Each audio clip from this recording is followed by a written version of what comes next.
Je voudrais revenir ce soir aux 3 premiers chapitres du livre de l'Apocalypse. Parce que dans ces 3 chapitres, qui sont 3 chapitres courts du dernier livre de la Bible, le Seigneur parle aux églises.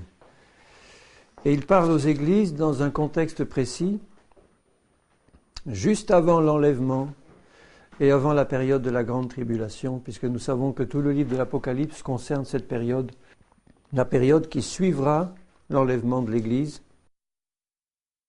Mais les 3 premiers chapitres concernent encore l'Église sur terre. Si vous regardez au début du chapitre 4 de l'Apocalypse,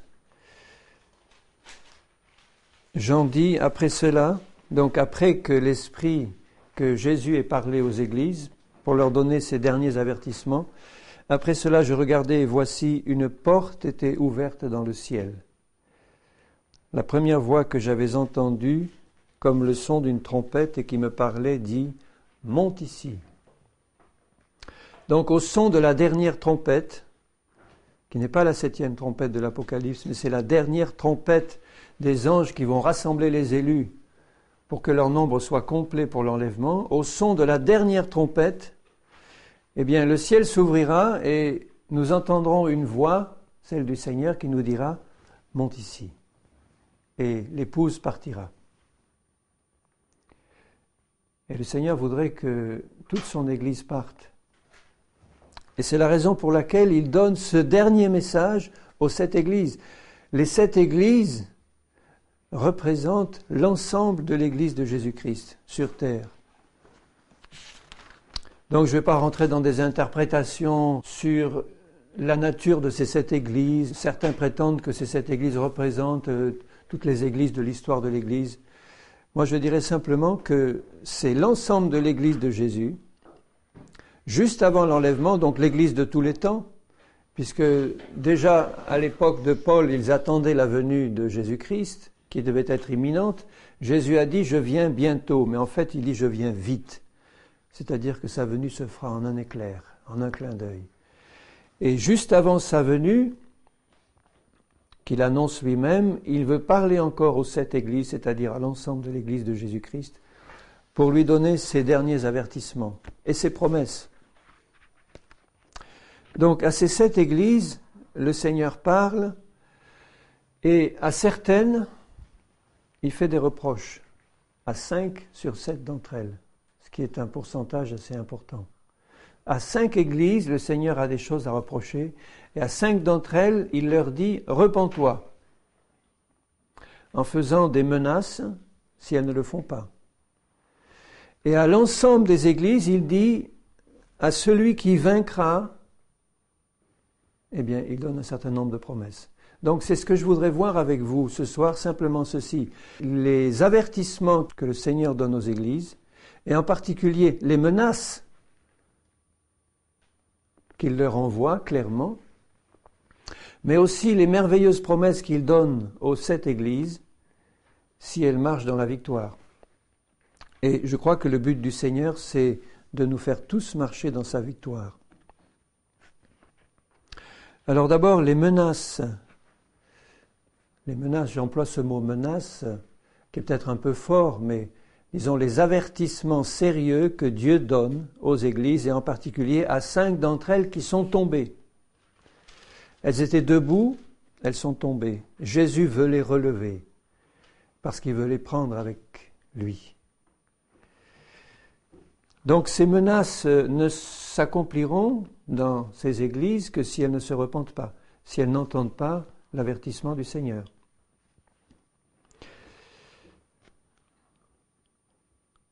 Au chapitre 2, le Seigneur parle à l'église d'Éphèse.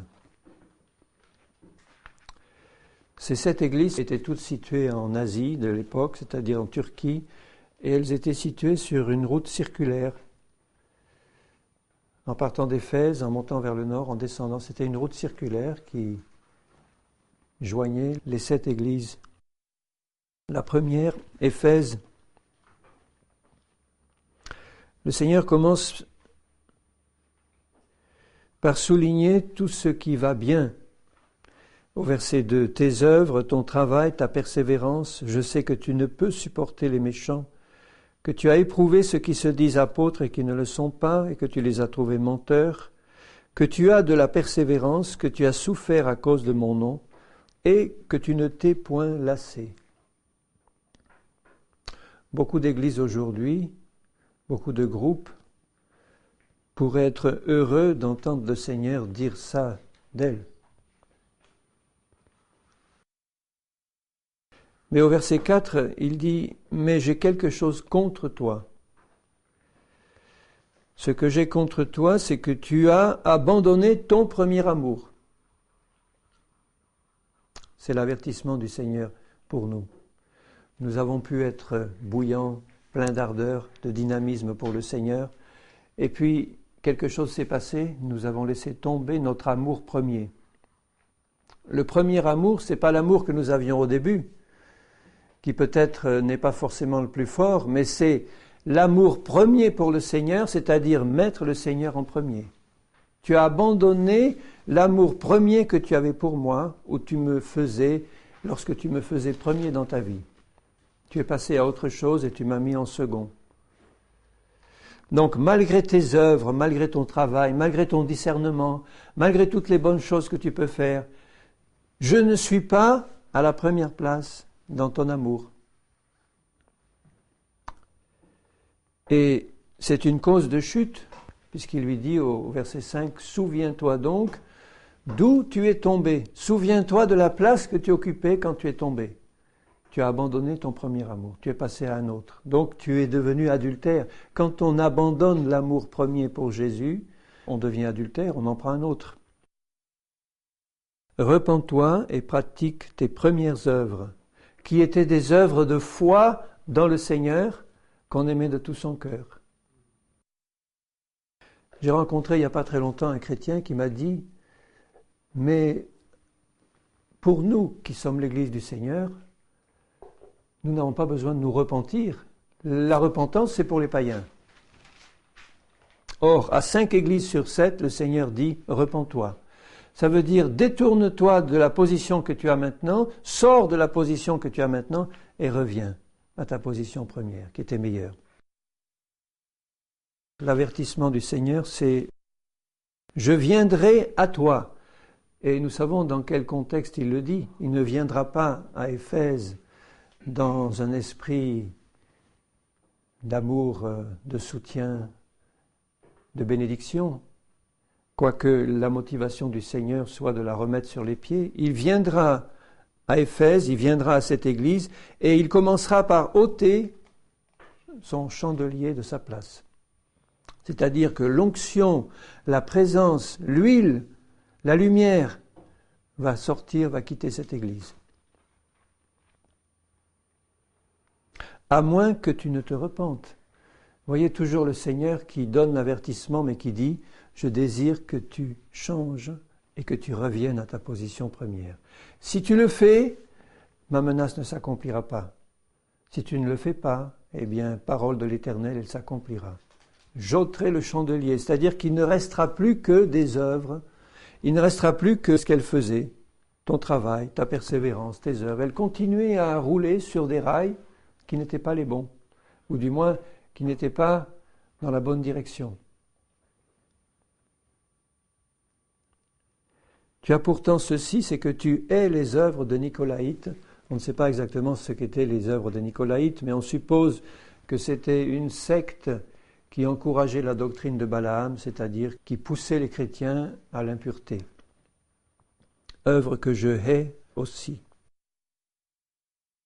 Quand il parle à l'Église, il ne parle pas à une personne, il parle à un groupe composé d'individus.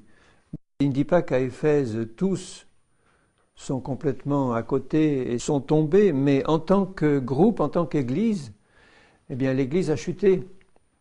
Donc ça veut dire que la plus grande partie de l'Église, ses dirigeants notamment, tous ceux qui dirigent, et la plus grande partie de l'Église, ne marchent pas dans le premier amour. Et comme il parle à l'Église, il lui dit, à la fois à ses dirigeants, à sa majorité, il dit « Repens-toi ». L'onction et la présence du Seigneur partit. C'est terrible pour une église d'être une coquille vide et de ne voir que des œuvres qui peuvent être très importantes, mais de ne pas voir la présence et l'onction du Seigneur. Bon, sur quiconque, sur tout ministère, sur tout chrétien, ce qui compte, c'est l'onction du Seigneur. Ce n'est pas l'ampleur des connaissances, ce n'est pas même la puissance du ministère, ce n'est pas le nombre de miracles et de prodiges, c'est l'onction et la présence du Seigneur. Et pour avoir l'onction et la présence du Seigneur, il faut qu'il y ait le premier amour, l'amour premier. Donc en tant qu'Église, elle ne l'avait plus. Peut-être il y avait certains au milieu d'elle qui l'avaient encore, ils n'étaient pas concernés par cette menace, mais ils étaient concernés quand même dans la mesure où il est possible à chacun de nous d'abandonner le premier amour. Eux l'avaient fait, et nous pourrions le faire si nous mettons le Seigneur à la deuxième ou à la dernière place. Même à la deuxième place, en disant « Seigneur, tu vois les choses que je dois faire qui sont si importantes, même pour toi. » Mais si on n'a plus le temps de chercher la présence du Seigneur, si on n'a plus le temps de l'adorer, de le bénir, de prier Dieu, d'avoir des moments d'intimité avec lui, avec sa parole, parce que quand on met Jésus en premier dans sa vie, c'est que on passe du temps avec lui et on veut lui obéir en tout point. Sinon, nous ne sommes pas des chrétiens véritables.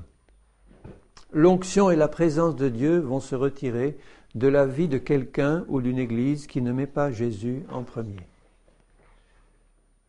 Il faut bien réfléchir à ça.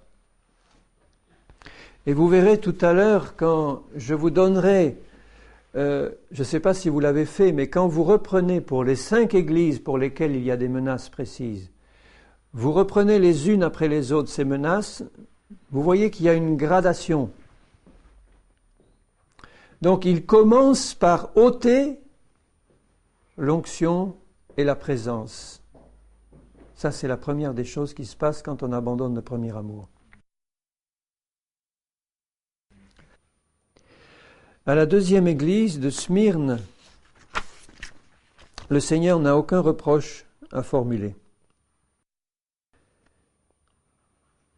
Il dit simplement au verset 9, « Je connais tes œuvres. » Il parle comme à Éphèse. « Je connais tes œuvres, ta tribulation et ta pauvreté, bien que tu sois riche. » Les calomnies de la part de ceux qui se disent juifs et ne le sont pas, mais qui sont une synagogue de Satan. Ne crains pas ce que tu vas souffrir.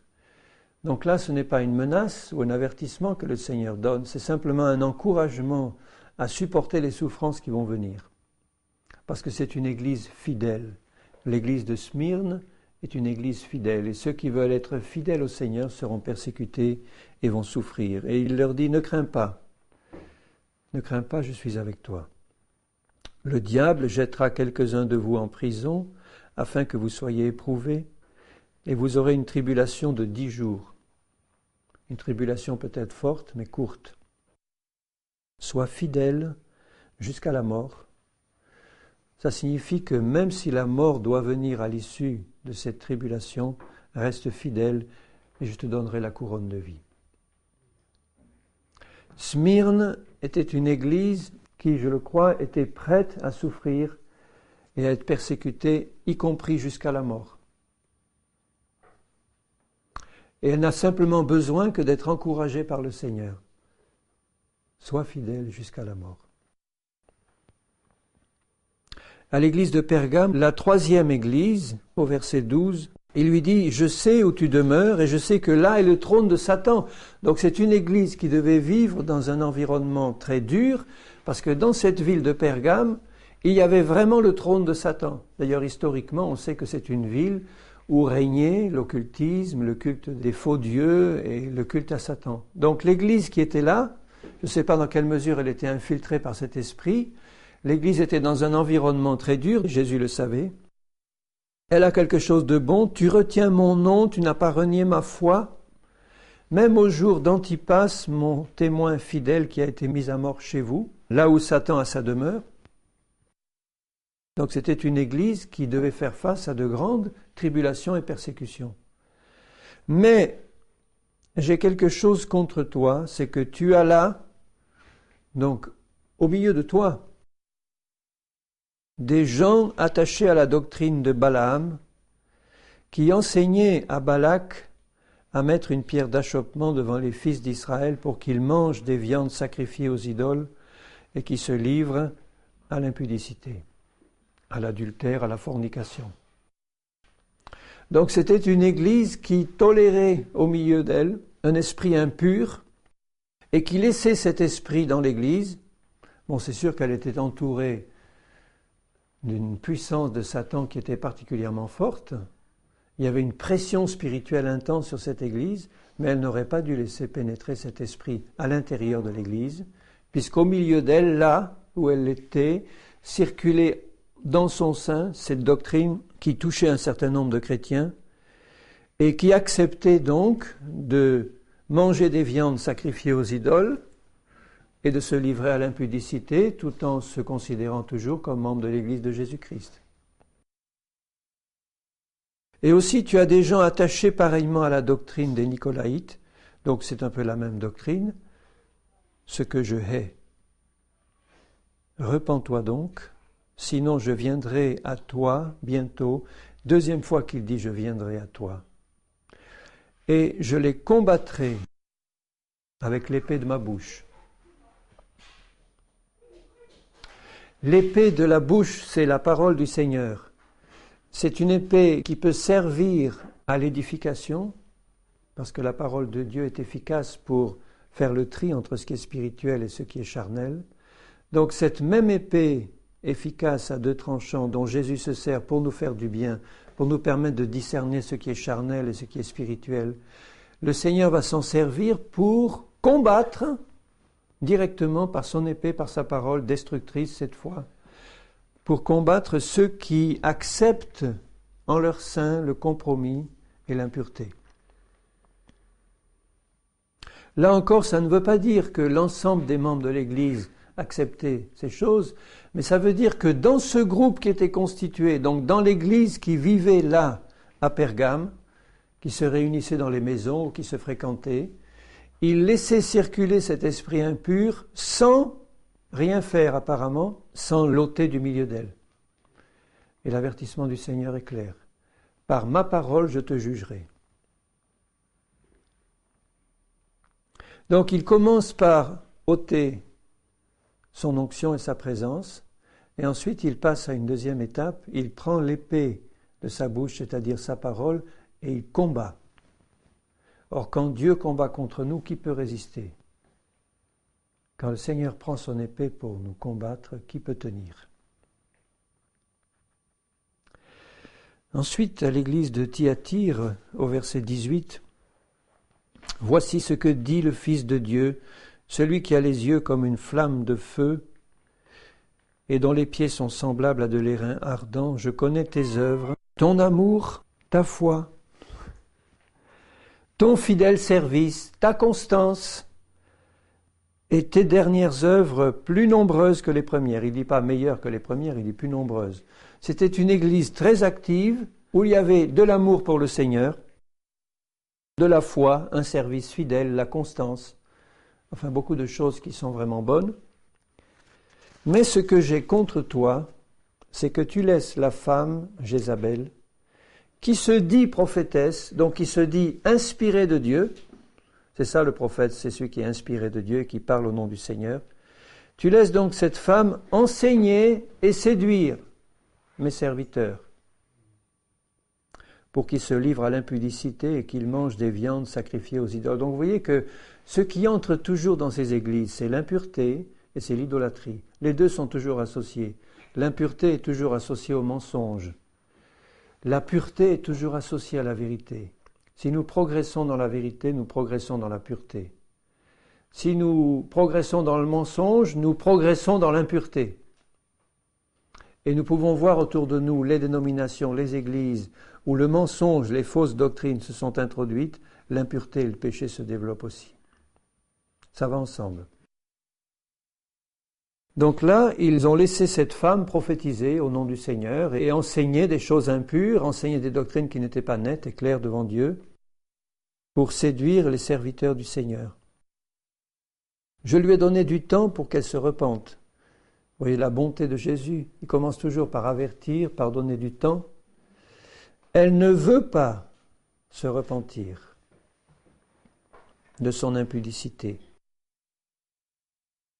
Donc c'était sûrement une femme qui avait une puissance surnaturelle certaine. D'ailleurs, dans la ville de Thyatire, il est connu historiquement qu'il y avait une pythonisse, une femme qui prophétisait au milieu des païens. Donc c'était le même esprit qui était rentré dans l'Église. Je ne sais pas si c'est la même, si c'est celle qui exerçait sa puissance au niveau de la ville, que tout le monde allait consulter dans la région et dans l'Antiquité de l'époque. Elle avait des dons surnaturels de prophétie, de divination, et les gens venaient en foule pour écouter ses oracles. Et le même esprit est rentré dans l'Église, c'est-à-dire qu'une femme Jézabel, est-ce la même, est-ce une autre? En tout cas, une femme avait été acceptée comme prophétesse, elle se disait elle-même prophétesse, elle disait des choses de la part de Dieu qui étaient fausses.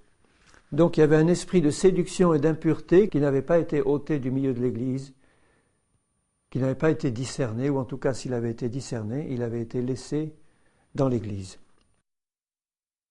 Mais Jésus, qui connaît toutes ces choses, lui a laissé du temps pour qu'elle se repente. Elle ne veut pas se repentir de son impureté, de son impudicité. Voyez que dans l'esprit du Seigneur, une fausse doctrine est une impureté. On ne peut pas annoncer des fausses doctrines et rester dans la pureté. Je vais la jeter sur un lit et envoyer une grande tribulation à ceux qui commettent adultère avec elle. Donc à tous ceux qui acceptent cet esprit, qui participent, qui reçoivent ces inspirations comme venant de Dieu. Jésus dit, je vais la jeter sur un lit, envoyer sur elle une grande tribulation et sur ceux qui commettent adultère avec elle, à moins qu'ils ne se repentent aussi. Voyez que toujours le jugement est stoppé quand il y a la repentance. Donc tous ces avertissements et toutes ces menaces ne s'accompliront pas dans la vie de ceux qui se repentent, qui ouvrent les yeux et qui disent « Mais c'est vrai, Seigneur, j'étais en train de faire quelque chose que tu réprouves, je te demande pardon et je reviens en arrière. » Le jugement est arrêté. Je ferai mourir de mort ces enfants et toutes les églises connaîtront que je suis celui qui sonde les reins et les cœurs et je vous rendrai à chacun selon vos œuvres. Donc les menaces sont claires, je vais la jeter sur un lit. C'est quoi? Tribulation, maladie. Et j'enverrai une grande tribulation. Je pense que c'est aussi quelque chose comme ça, une maladie ou des choses pénibles, puisque être jeté sur un lit, c'est souffrir dans son corps ou dans son âme et être soumis à un jugement puissant du Seigneur. Il fera mourir de mort ses enfants. Donc, maladie, tribulation, grande tribulation, mort dans la famille. Et toutes les églises connaîtront que je suis celui qui sonde les reins et les cœurs. Vous savez, le jugement du Seigneur, c'est une grâce de Dieu. Si le Seigneur envoie ses jugements, c'est pour que les cœurs se repentent et se détournent du mal. Quand Dieu juge son peuple, ce n'est pas simplement pour le punir des mauvaises actions qu'il fait, c'est pour lui ouvrir les yeux sur ses mauvaises actions pour qu'il se repente et qu'il retourne à la vérité. Donc le jugement est une grâce. On peut remercier le Seigneur quand le jugement nous a ouvert les yeux et quand il nous a montré que nous étions sur une mauvaise voie. Parce que Jésus veut que nous nous repentions et il veut que nous reprenions la bonne voie avec lui. À l'église de Sardes, au chapitre 3, il dit ceci, « Je connais tes œuvres. Je sais que tu passes pour être vivant. » Combien d'églises aujourd'hui passent pour être vivantes? Beaucoup passent pour être vivantes. Ah, il y a la puissance de l'esprit, il y a des dons qui se manifestent, il y a des miracles, il y a des guérisons, il y a des conversions en masse. Ça, c'est une église vivante.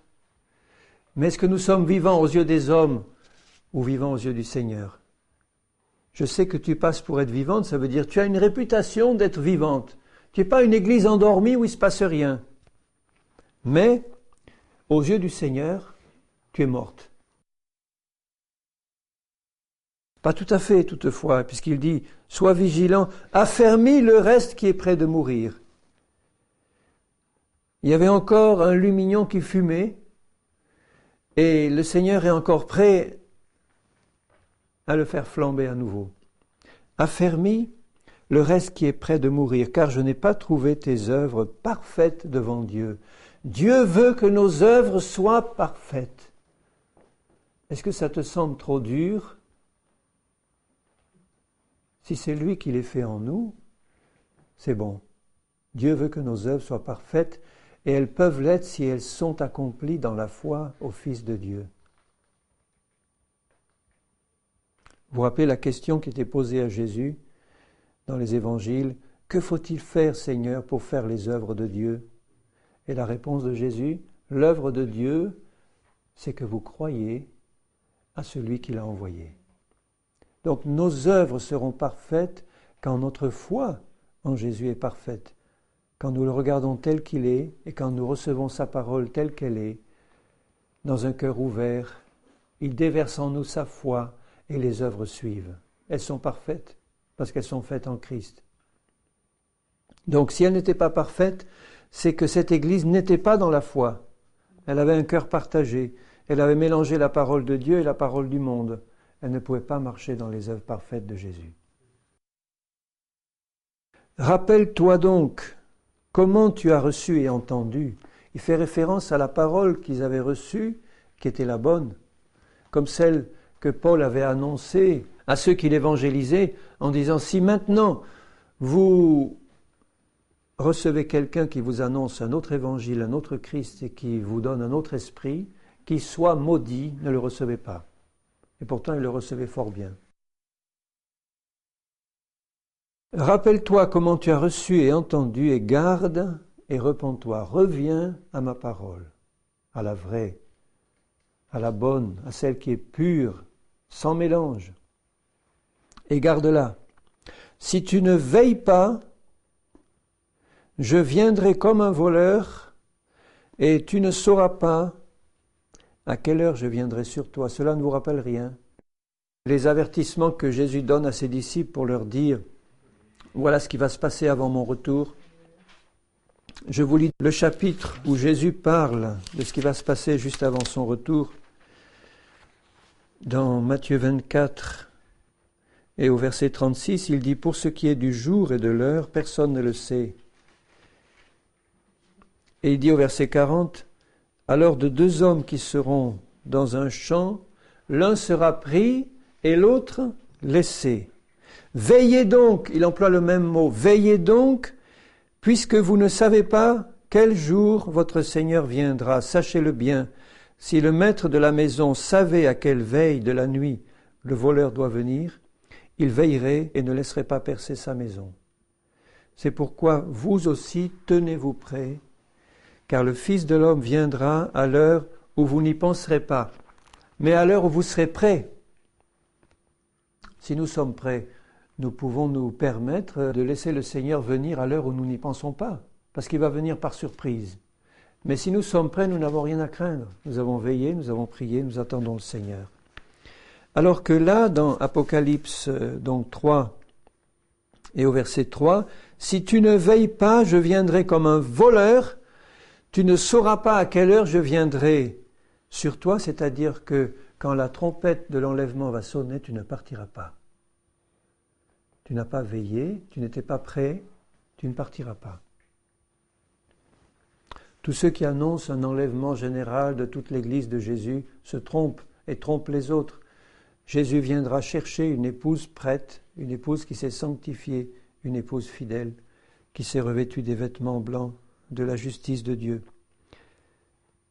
Et il ajoute aussitôt, « Cependant, tu as à Sardes, là il le précise, quelques hommes qui n'ont pas souillé leurs vêtements. » Donc ils ne sont pas englobés dans le jugement de l'ensemble de l'Église, puisque eux n'ont pas souillé leurs vêtements, ils marcheront avec moi en vêtements blancs parce qu'ils en sont dignes. Quand une Église dans son ensemble est jugée par Dieu, il prend soin de distinguer dans cette Église ceux qui sont fidèles et qui ont des vêtements blancs. Ceux-là reçoivent une marque et ne sont pas touchés par le destructeur. La 6e Église, celle de Philadelphie, c'est une Église fidèle, une Église qui garde la parole. Elle ne reçoit aucune menace. Je relis ce qu'il lui dit au verset 7. « Voici ce que dit le saint, le véritable, celui qui a la clé de David. La clé, c'est toujours un symbole de puissance, d'autorité spirituelle, temporelle. C'est quelque chose qui ouvre. Et celui qui ouvre et personne ne fermera, celui qui ferme et personne n'ouvrira. Je connais tes œuvres. Voici parce que tu as peu de puissance. Certaines versions disent peu de dynamisme. C'est dynamis en grec, dynamisme. Donc peut-être que tu manques de dynamisme pour Dieu, mais qu'est-ce qui compte vraiment pour le Seigneur? Tu as peu de puissance et que tu as gardé ma parole,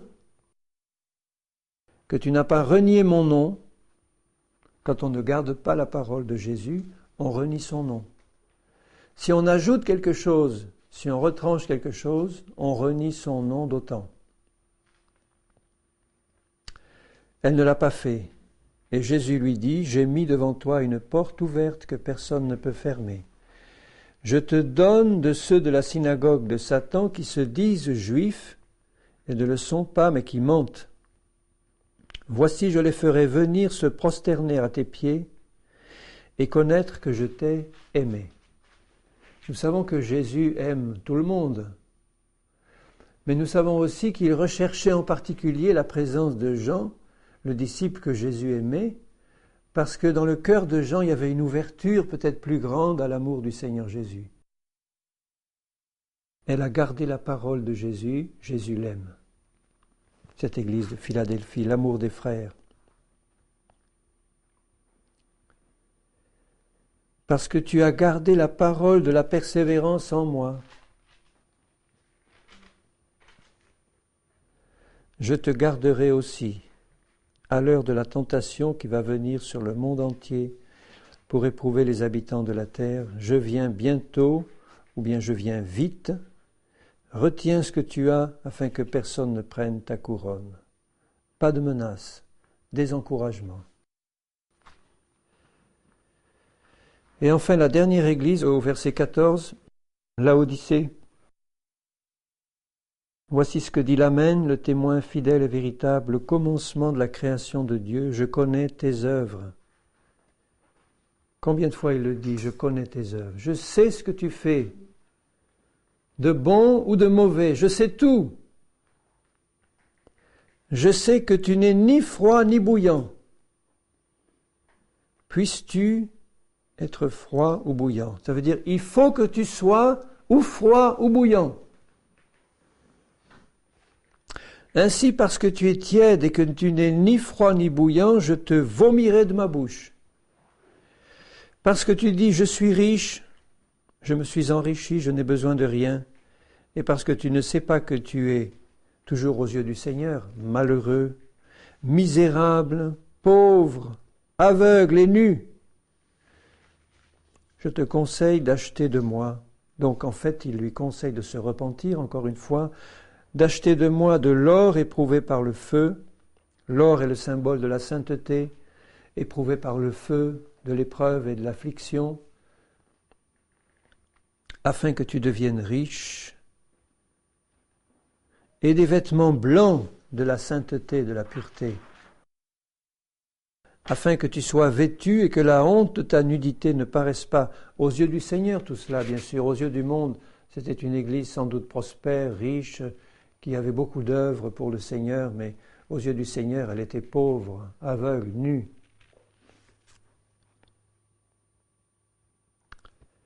Il faut que nous apprenions, bien-aimés, à nous regarder et à regarder l'Église avec les yeux du Seigneur. À demander au Seigneur ce discernement, puisqu'il dit le Seigneur, le Saint qui voit tout, qui sonde les cœurs et les reins. Seigneur, regarde ma vie et sonde-moi. Montre-moi comment tu me vois, toi. Est-ce que devant toi je suis revêtu de vêtements blancs ou est-ce que je suis aveugle et nu? Est-ce que Laodicée avait conscience de son état? À mon avis, non. Il faut que le Seigneur lui révèle ces choses, il lui parle, et ensuite il faut qu'elle veuille changer, qu'elle reconnaisse que c'est bien la voix du Seigneur et qu'elle change.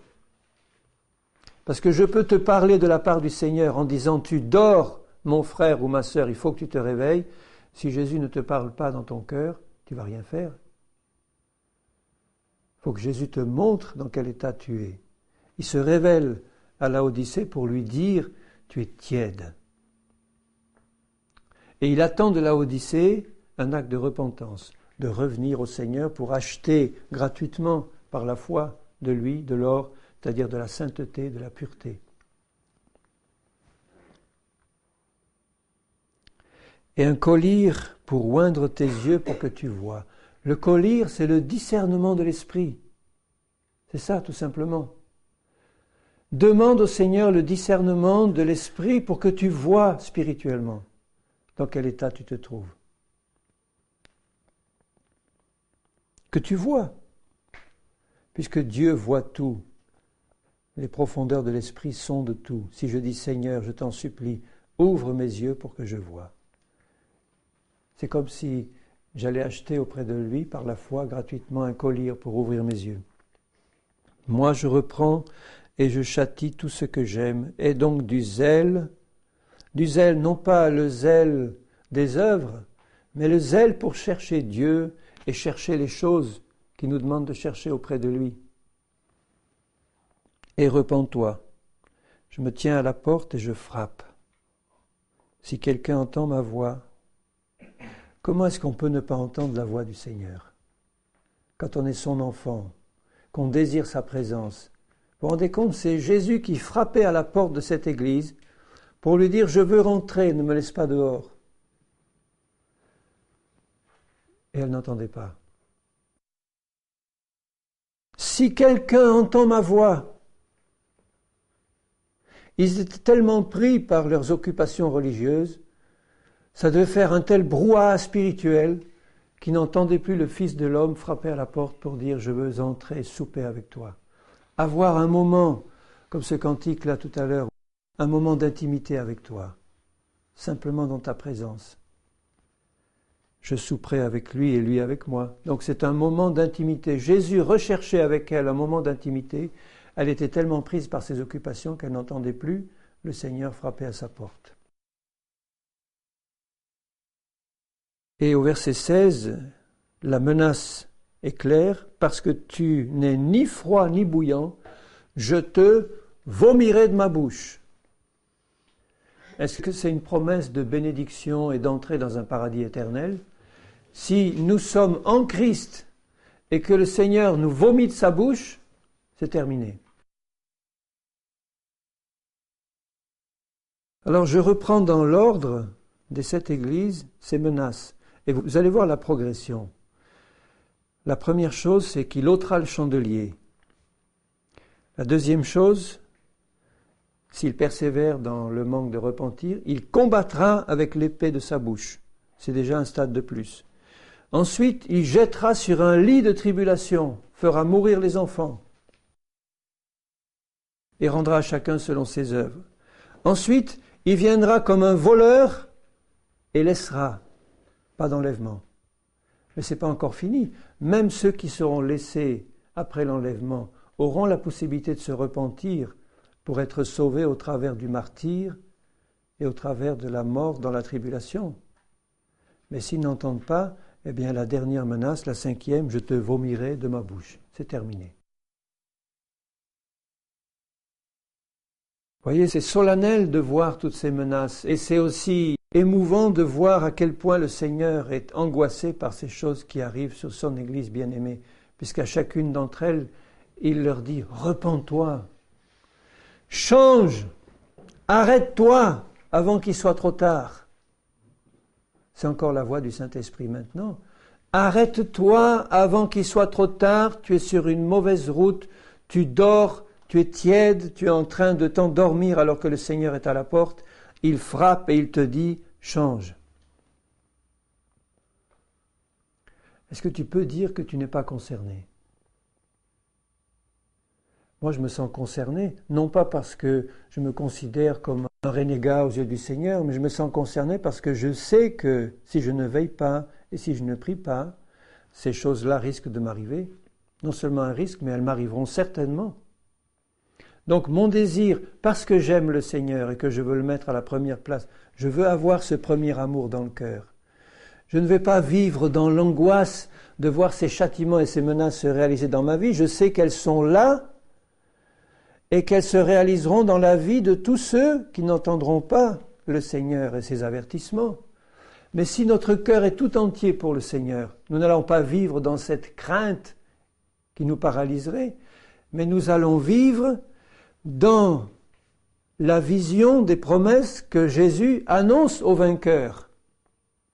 Et c'est celle-là maintenant que je voudrais voir avec vous. Pour les 7 églises toujours. Cette fois, pour les 7 églises, il termine son avertissement en disant « À celui qui vaincra ». Au chapitre 2 et au verset 26, il dit, je reviendrai après au début, « À celui qui vaincra et qui gardera jusqu'à la fin mes œuvres ». Donc, il veut nous montrer par là que les vainqueurs sont ceux qui gardent jusqu'à la fin les œuvres de Jésus-Christ. Donc, qui gardent la foi en Jésus-Christ et en sa parole, puisque les œuvres découlent de la foi. Donc, il ne peut y avoir de vainqueur si nous ne sommes pas dans la foi. Ce n'est pas une question de travaux spirituels à faire pour le Seigneur ou de grandes œuvres à faire pour Dieu. Ce n'est pas du tout ça. L'œuvre de Dieu, c'est de croire en celui qui l'a envoyé, donc de croire en Jésus et en son œuvre à lui. Qu'est-ce que tu as fait à la croix, Seigneur? Qu'est-ce que tu as accompli de puissant, de complet pour moi? Qu'est-ce que tu as fait de moi à la croix? Qu'est-ce que tu en réserves pour moi si je marche par la foi en toi et en ta parole? J'accomplirai les œuvres de mon Dieu. Donc le vainqueur, c'est celui qui reste dans la foi véritable et qui marche dans les œuvres correspondantes à cette foi-là. Et il ne peut pas y avoir de foi sans un cœur tout entier ouvert à Jésus et à sa parole, puisque la foi vient de la parole du Seigneur. Donc un cœur tout entier ouvert, sans partage, un cœur qui n'est pas divisé entre divers amours, simplement l'amour du Seigneur. Alors je reprends pour les vainqueurs, au chapitre 2 et au verset 7. Celui qui vaincra, je donnerai à manger de l'arbre de vie qui est dans le paradis de Dieu. L'arbre de vie, pas l'arbre de la connaissance du bien et du mal, l'arbre de vie. Le Seigneur n'a que faire de connaissances spirituelles que nous pouvons emmagasiner et ingurgiter jusqu'à en attraper des indigestions, si ça ne devient pas en nous une parole de vie. Donc la connaissance enfle, l'amour édifie. L'arbre de vie, c'est simplement celui qui est greffé sur Jésus-Christ et qui nous donne la vie du Seigneur Jésus. L'arbre de vie. Si je mange de l'arbre de vie, je vais être en communion avec Jésus, qui est le cep, et je vais recevoir de lui sa vie et marcher par l'Esprit. Dans le paradis de Dieu, l'arbre de vie. Ensuite, à la deuxième église, Smyrne, il dit, au verset 11, « Celui qui vaincra n'aura pas à souffrir la seconde mort. » Donc c'est une ferme assurance que celui qui vaincra, qui restera dans la foi en Jésus-Christ et en sa parole, n'aura jamais à souffrir la seconde mort, qui est la mort éternelle. Ça veut dire qu'il est assuré de participer à la première résurrection, puisque ceux qui participent à la première résurrection sont assurés de ne jamais souffrir la seconde mort. Alors qu'au jugement du grand trône blanc à la fin des 1000 ans, eh bien, tous les morts vont ressusciter, vont être jugés selon leurs œuvres, et puis il y en a qui seront jetés dans le lac de feu, et d'autres qui verront le royaume de Dieu s'ouvrir pour eux. Ils n'ont pas participé à la première résurrection. Ceux qui participent à la première résurrection sont définitivement assurés de ne jamais souffrir la seconde mort, une assurance totale.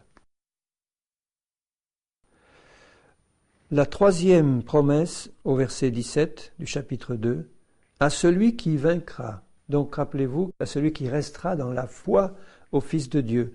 Je donnerai de la manne cachée. C'est-à-dire qu'il sera nourri d'une nourriture que les autres ne connaîtront pas. Une manne cachée. La manne, c'est la parole de Dieu. Donc le Seigneur aura en réserve des révélations succulentes et abondantes, une manne cachée, que le Seigneur ne réserve qu'à ceux qui sont vainqueurs, qui marchent par la foi et par l'Esprit. Une manne cachée. Une communion avec Jésus. Jésus est la manne. Donc les mystères du cœur de Dieu nous seront révélés. Seulement aux vainqueurs. Et je lui donnerai un caillou blanc. On pourrait faire toute une étude sur la pierre vivante, sur le caillou blanc, sur Jésus qui est la pierre d'angle, qui est la pierre, la principale de l'angle, le caillou blanc. Et sur ce caillou est écrit un nom nouveau. Il n'est pas dit que ce sera le nom nouveau du vainqueur. Il est dit un nom nouveau. C'est peut-être le nom nouveau du vainqueur, mais ça peut être la connaissance du nom nouveau de Jésus-Christ, que personne ne connaît si ce n'est celui qui le reçoit. Donc il y a deux interprétations possibles. Si ce n'est celui qui reçoit ce nom nouveau, ou si ce n'est celui qui reçoit ce caillou blanc avec un nom nouveau écrit dessus. Et il nous est dit un peu plus loin que Jésus a un nom nouveau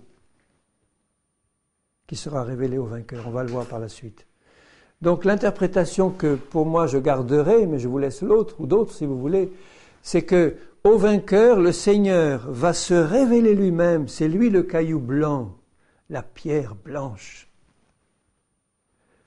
Et il va se révéler personnellement. La manne cachée, c'est encore Jésus. Le nom nouveau, c'est celui de Jésus. Ça veut dire que pour le vainqueur, il y aura une révélation personnelle du Fils de Dieu dans sa profondeur et dans son intimité que nous ne pouvons pas imaginer.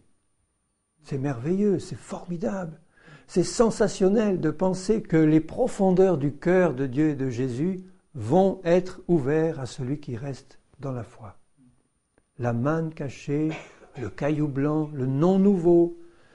Pour moi, ça signifie simplement une profondeur de communion avec Jésus. Est-ce que ce n'est pas cela que notre cœur doit désirer le plus?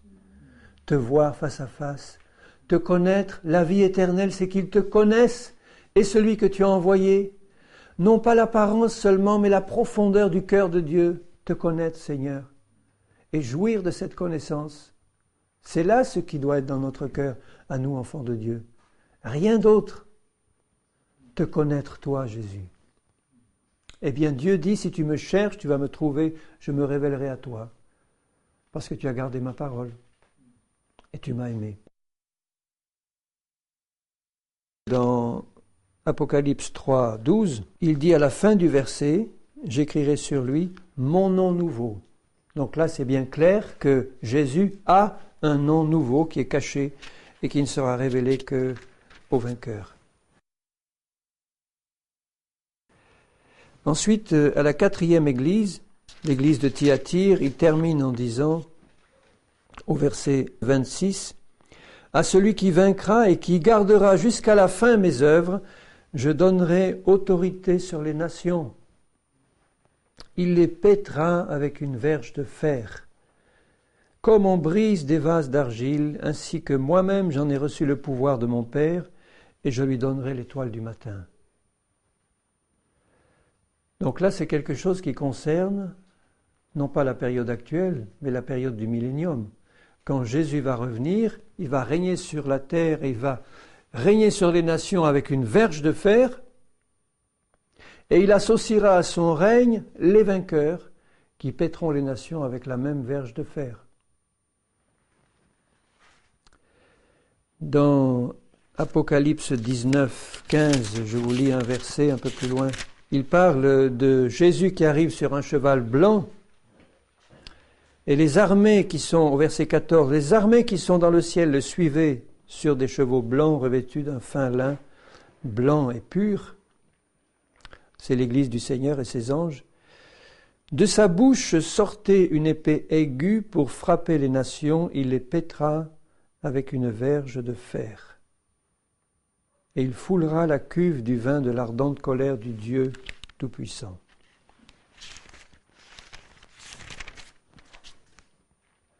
au chapitre 12 et au verset 5, la femme qui est l'Église, qui enfante le fils mâle, qui est le groupe des vainqueurs. Elle enfanta un fils qui doit paître toutes les nations avec une verge de fer, et son enfant fut enlevé vers Dieu et vers son trône. Puisque seuls les vainqueurs sont enlevés. Les vainqueurs au sens ceux qui ont gardé la foi. Donc là, ça me semble clair que le Seigneur annonce aux vainqueurs une coopération avec lui dans son règne pendant le millénium sur la terre. Mais il ajoute aussi au verset 28, « Et je lui donnerai l'étoile du matin. » L'étoile du matin, c'est Jésus. Puisque dans Apocalypse 22, au verset 16, Jésus dit « Je suis l'étoile brillante du matin. »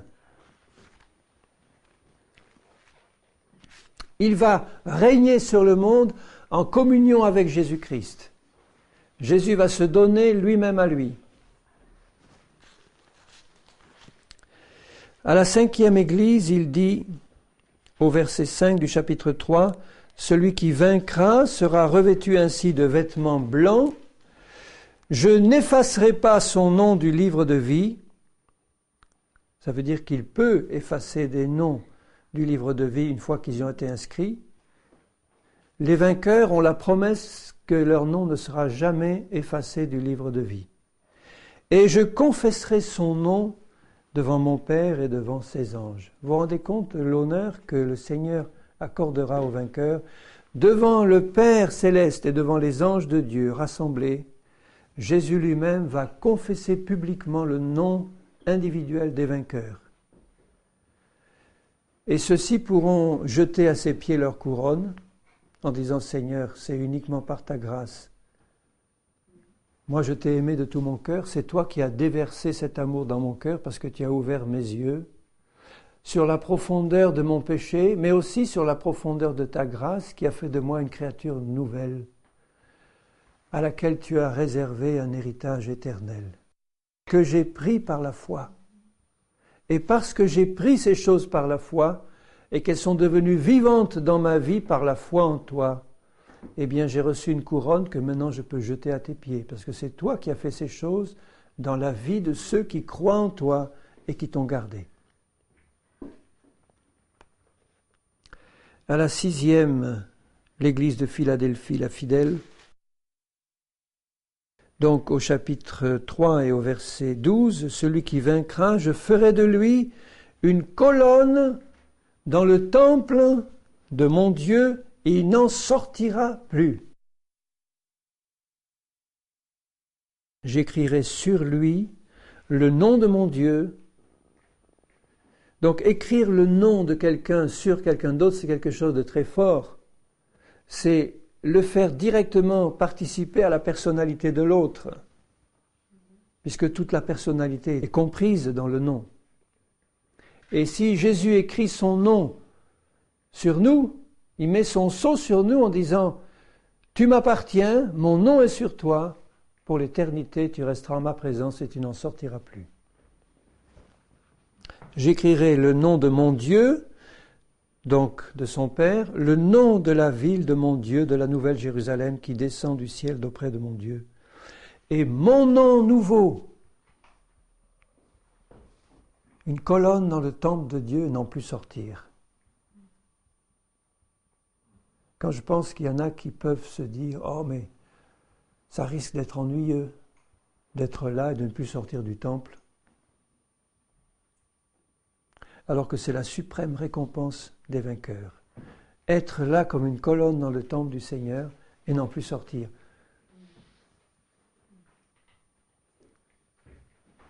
Et j'habiterai dans la maison de l'Éternel tous les jours de ma vie. Et enfin, à la dernière église, au chapitre 3, verset 21, « Celui qui vaincra, je le ferai asseoir avec moi sur mon trône. » Donc là, il ne s'agit plus du règne du millénium. Il s'agit du trône éternel de Dieu, où il prendra le vainqueur, il le fera asseoir avec lui sur son trône, comme moi j'ai vaincu et je me suis assis avec mon Père sur son trône. C'est glorieux. C'est le trône de Jésus et c'est le trône du Père. Comme Jésus a vaincu, il demande que nous puissions vaincre aussi par la foi en lui.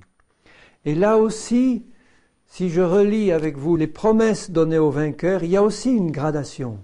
De même que dans les menaces, il y avait une gradation, là aussi dans les promesses, il y a une gradation. Donc il commence par dire, je vous le rappelle, je lui donnerai à manger de l'arbre de vie.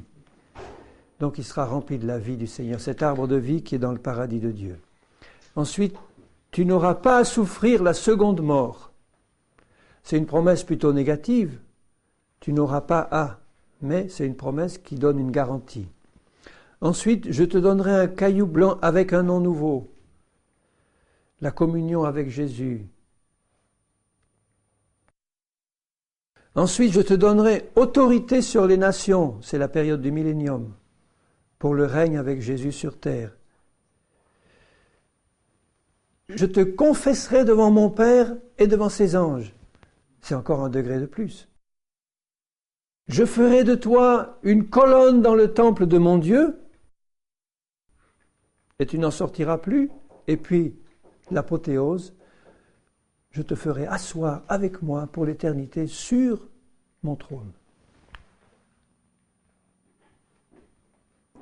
Alors, vous voyez, quand Paul dit « Il nous a fait asseoir », en lui, nous sommes assis dans les lieux célestes. C'est une réalité spirituelle que Jésus veut convertir en une réalité complète pour l'éternité, nous faire asseoir avec lui sur son trône et n'en plus sortir.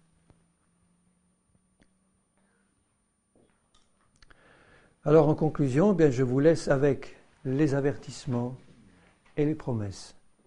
De quel côté veux-tu être ? Je veux être du côté de ceux qui héritent de toutes les promesses par la foi en Jésus. J'ai écouté, Seigneur, tes avertissements.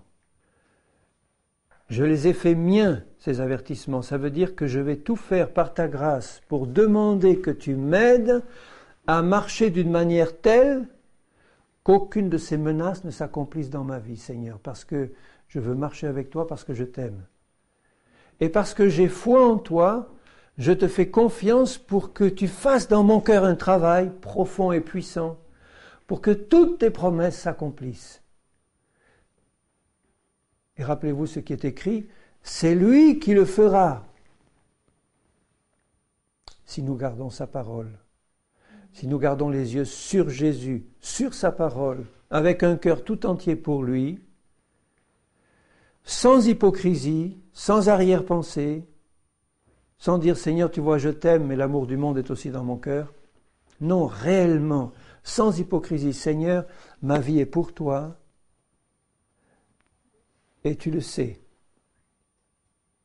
Je n'ai pas besoin de te le prouver, tu vois tout, tu le sais que mon cœur est pour toi tout entier. » C'est ça qui compte pour moi, Seigneur, c'est que tu saches que mon cœur est tout entier pour toi. Et je sais que par ta puissance, tu accompliras en moi ces choses parce que je crois en toi et en ta parole. Alléluia. C'est merveilleux. Merci Seigneur. Merci Jésus. Seigneur, je veux faire partie de ces vainqueurs. Et je sais que j'ai besoin de ta grâce et je sais que tu me la donnes. Si j'ai besoin de quelque chose, Seigneur, je te le demande avec confiance et avec foi. Et tu me la donnes, parce que je sais que c'est ta volonté de me faire asseoir avec toi sur ton trône, non seulement moi, mais tous tes enfants pour lesquels tu as versé ton sang. Tu veux que tous les hommes soient sauvés et parviennent à la connaissance de la vérité, mais Seigneur, combien accepteront ? Tu veux que toute ton Église monte à ta rencontre, mais combien partiront ? Tu veux que tous, Seigneur, soient assis sur ton trône avec toi, mais combien seront vainqueurs ? Fais de nous des vainqueurs, Seigneur, par ta puissance, par l'onction de ton esprit dans nos cœurs et dans nos vies. Ne permets pas que nous nous endormions, Seigneur, Que nous soyons comme ces églises qui n'écoutent pas ta voix, tes avertissements, tes reproches. Mais que nous puissions un jour avoir la joie de t'entendre confesser notre nom devant notre Père et devant ses anges. Parce que nous avons confessé ton nom, Seigneur. Père, au nom de Jésus, je te prie. Amen.